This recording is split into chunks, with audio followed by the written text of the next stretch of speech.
आधी जाऊयात पोल सेंटरला कशासाठी, तर आजचा पहिला प्रश्न पाहण्यासाठी।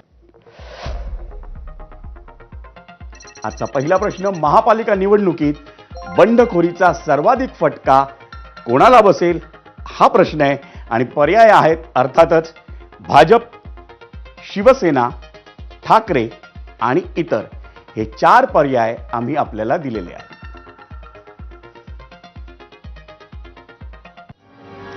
मंडळी, जसं मी आधीच म्हटलं ना की राज्यात बंडखोरीचा सर्वात जास्त फटका हा भाजपला बसला आणि त्याचं सर्वात मोठं उदाहरण आहे छत्रपती संभाजीनगर।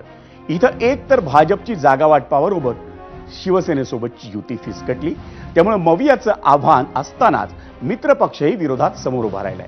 त्यामुळे छत्रपती संभाजीनगरमध्ये भाजपसाठीची लढत आधीच आव्हानात्मक बनली आहे। त्यातच उमेदवारी न मिळाल्यानंही इथल्या भाजप कार्यकर्त्यांनी मोठं बंड केलं। अनेक ठिकाणी पक्षाच्या अधिकृत उमेदवारांविरोधात सहकाऱ्यांनीच अपक्ष अर्ज दाखल केलेत। आता अर्ज मागे घ्यायला केवळ उद्याचाच दिवस बाकी आहे, त्यामुळे बंडोबांना थंड करण्याचं मोठं आव्हान हे भाजप नेत्यांसमोर आहे। त्यासाठी आज दिवसभर नेत्यांचे बंडखोरांना फोन सुरू होते। खुद्द मुख्यमंत्री देवेंद्र फडणवीसही त्यासाठी मैदानात उतरले। ज्यांची पक्षाला धक्का देण्याची तयारी आहे अशा अनेक बंडखोरांना त्यांनी संपर्क साधला। आता तिकीट नाकारण्यात आलं असलं तरी भविष्यात चांगली संधी देण्याचं आश्वासन हे खुद्द मुख्यमंत्र्यांनीच दिलंय। त्यांच्या आश्वासनाचा परिणाम होतो का ते उद्या संध्याकाळपर्यंत समजेल।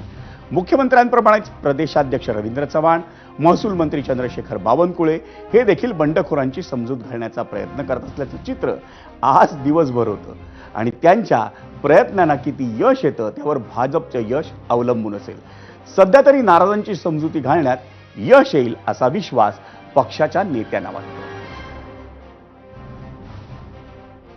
भारतीय जनता पक्षामध्ये काही काळ कार्यकर्ते जरी नाराज झाले असले, काही निर्णय मनाविरुद्ध जरी झाले असले तरी आमचा कार्यकर्ता काही दिवसांनी पक्षाची भूमिका समजून घेतो, पक्षाने घेतलेला निर्णय समजून घेतो आणि पक्षादेश मानून पुढं त्या ठिकाणी पुन्हा एकदा भारतीय जनता पार्टीचे उमेदवार निवडून यावे, आपला पक्ष निवडून यावा याकरता कामाला लागतो। त्यामुळं आम्ही सर्व जे नाराज झालेले कार्यकर्ते आणि ज्यांनी फॉर्म भरलेले आहेत त्यांना आम्ही चर्चा करणार आहोत।